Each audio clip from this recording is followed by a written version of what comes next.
Hello, everyone. And I'm very excited to be here today. Actually, my husband is thrilled because he figures if I speak to you for 15 minutes nonstop, I might be a little bit less talkative at home tonight. We'll see how that goes, Arthur.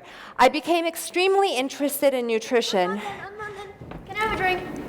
You want a drink? Yes, please. Right now. Okay, excuse me, everyone. My nephew Hike is a little bit thirsty, and he'd like it for me to make him a drink. So let's get a little bit of sugar.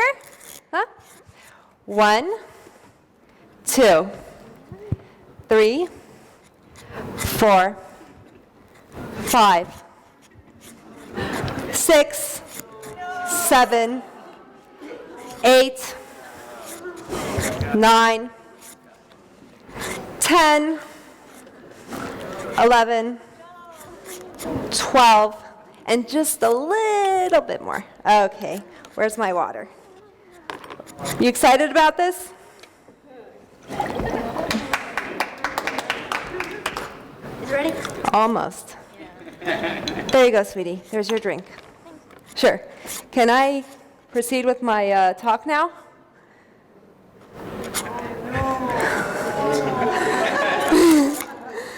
Thanks. You're very welcome. Okay, so the mood has changed in here. I see looks of horror. I see looks of disgust. Hike's parents are about to jump out of their chairs and attack. Well, you can all relax. It was a trick.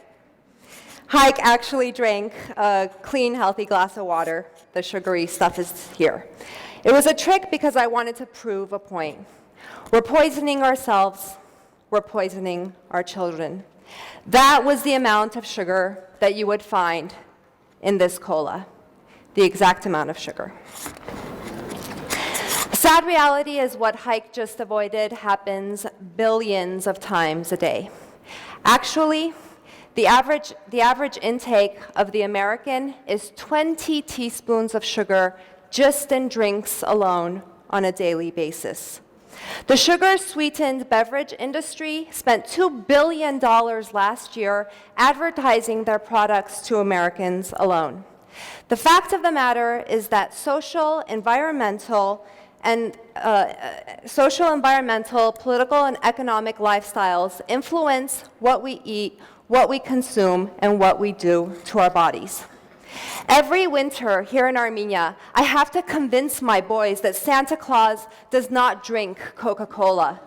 I got so angry last year, I said, boys, I'm finally going to tell you the truth about Santa Claus. He needs a diet. Dr. Robert Lustig, in his famous lecture titled The Sugar, the Bitter Truth, explains the science that proves that fructose, which is a type of sugar that you find in corn and fruits and vegetables, and glucose, which is the table sugar in Hike's fake drink, are a poison. When I speak about this to my friends and my clients, they say, why would God poison our fruit? Well, the answer lies in the hit musical Mary Poppins, when she sings, just a spoonful of sugar helps the medicine go down. Okay, I'll leave the singing to my husband, but you get the point. The fiber in the corn is the medicine. The fiber is the janitor. It's a housekeeper. It cleans your house, and it cleans the digestive tract of your body. The fructose has been put into the fruit and the vegetable to get you to eat the fiber. When God put the poison in, he packaged it with the antidote. But what have we done? We have taken corn, we have isolated the toxin, we have thrown away the medicine, and as a result, today, we are much, much sicker. Yet we continue to listen to advertisers, and we continue to listen to executives instead of listening to doctors and scientists. And we open the door to diseases like cardiovascular disease, stroke, type 2 diabetes. You see, up until the middle of the 20th century, we ate a generally whole foods diet. This was actually considered a dessert in the Mediterranean. Cultures that ate a whole foods plant-based diet were virtually free of heart disease, and cancers. The leading killers in the world were infection, virus, bacteria. In the last 2 centuries, the medical world and the world of public health have done an amazing job lengthening the lifespan of the human being and saving her from acute ills. Antibiotics were invented, smallpox was eradicated, and the average lifespan went from a global average of 31 years 100 years ago to today's global average of 67 years. But in 2009, for the first time in modern history, life expectancy went down by 3 to 5 months. Actually, life expectancy projections tell us that our children are going to live 3 to 5 years or shorter life than we will. What is even more alarming is that they are going to be sicker and they are going to suffer more while they are alive. You see, this is the dark gray cloud that hangs over all the triumphs we have made in global health. We have done little to stop this. In the last century, food went from being nutritious to toxic. It went from being whole to refined. It went from being natural to processed. But at the same time, science told us that a whole foods, plant-based diet is optimal for our health. Heart disease, stroke, type 2 diabetes, cancers, these are just among some of the conditions that we call lifestyle illnesses. We call them lifestyle illnesses because they are caused by environmental, behavioral, and genetic factors. Now, there are many factors. Tobacco is a factor. Abuse of alcohol is a factor. But one of the largest factors today is obesity. Can anybody tell me who this man is? No, he's not a parliamentarian. Anyone else?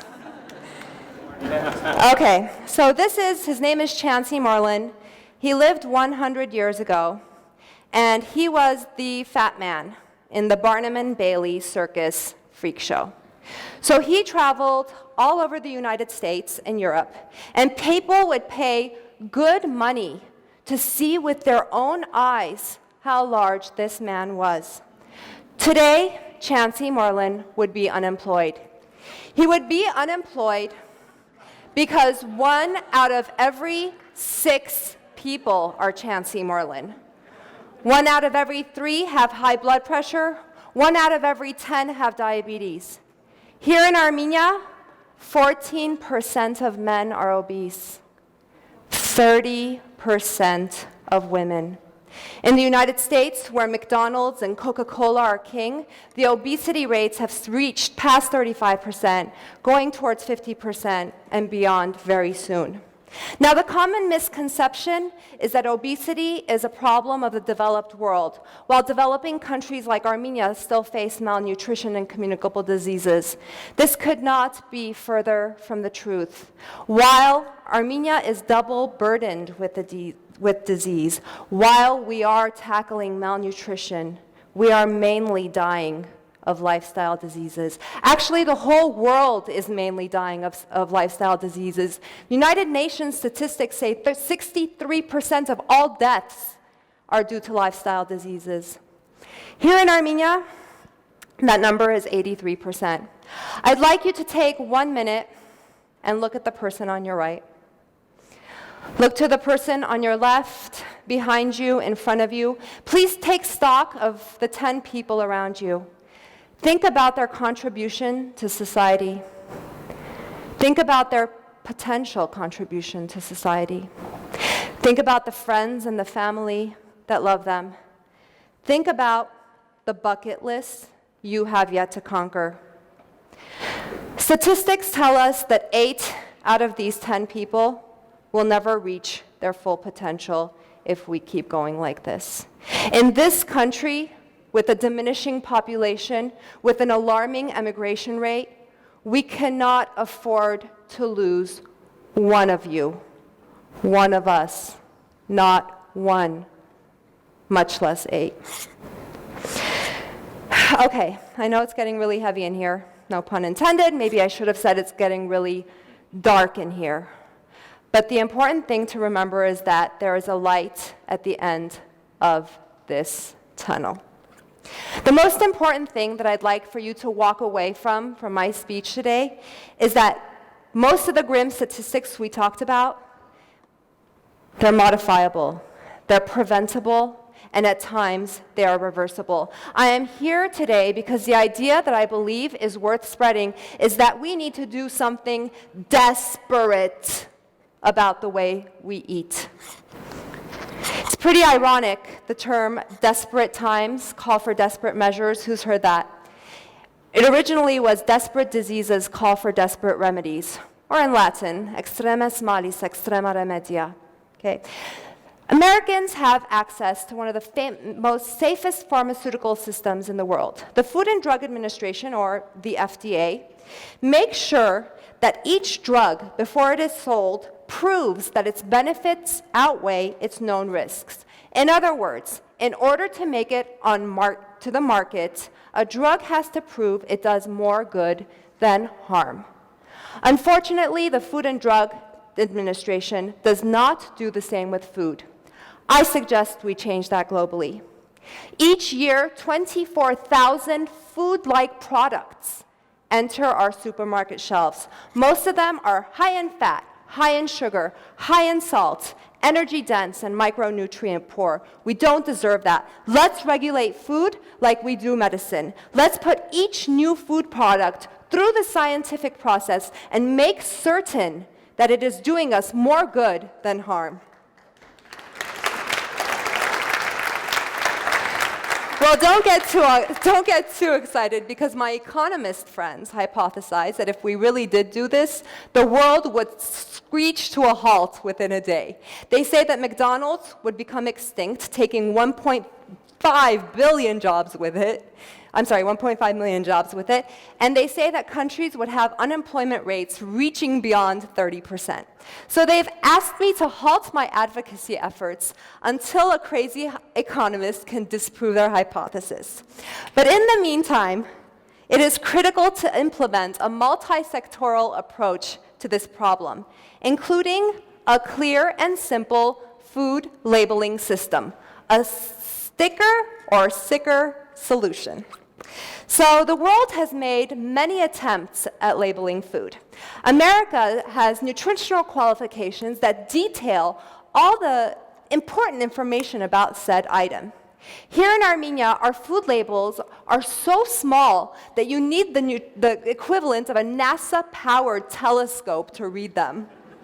This is very important information, and I suggest that we keep this information. But I am going to argue that this is too complicated to raise the general population's awareness regarding the food that they eat. I want to present a simple and clear food labeling system that follows a whole foods plant-based diet. Whole, ամբողջական, plant-based food would get a green thumbs up sticker. The food that is making us sicker would get the red, chubby thumbs down sticker. We need a sticker that is so simple that when a crazy mother like me is running down the grocery aisle, I don't have to stop my cart and the 3 kids with me to find out whether that product is good or not. We need a sticker that is so simple, there we go, that a 2-year-old would be able to decipher if that food is good for the tummy or bad for the tummy. We need a label for the literate. We need a label for the illiterate. We especially need a label for the illiterate. Just as the world knows green means stop, grow, and red means stop, so too will they learn that green means eat, and red means restrain. Schools, they would outlaw red labels. So would hospitals. So my dream, of course, is to get this on your supermarket shelves tomorrow. But we can't wait until tomorrow to start living healthier and start leading healthier lives ourselves. So we have a very well-deserved break coming up soon. And my suggestion is, let's go into a little few minutes of exercise into how we can be healthier at that next break and beyond. My first tip is to cut out sweetened beverages entirely. Pass on the fruit juice and eat the fruit. When thirsty, drink lots and lots and lots and lots of water. Study cultures that were mostly free of heart disease and cancers before the global food transition. Cultures like the Mediterranean, rural China, Japan. Study not only their food, but the cultural and the social relationship with food that they have. Try to incorporate such practices into your lives. We can start by finding out what's great in our own diet, the Armenian diet. Nothing makes me happier than when I sit at an Armenian table and there's an abundant amount of fresh greens. Basil, coriander, parsley, mint, dill, tarragon. These are all nutritional treasures. These are all superfoods, and we're very lucky to have them. Take parsley, for example. In addition to all the benefits listed behind me, it reduces your risk of heart disease and stroke. Most of all, it's delicious. There are so many delicious, healthy food options here in Armenia and all over the world, and maybe we should be slapping some green stickers on them to get the word out. My wake-up call was when what I wanted most in my life was not happening. It was really fun trying to have a baby at first, but pretty soon it began to wreak havoc on our spirits.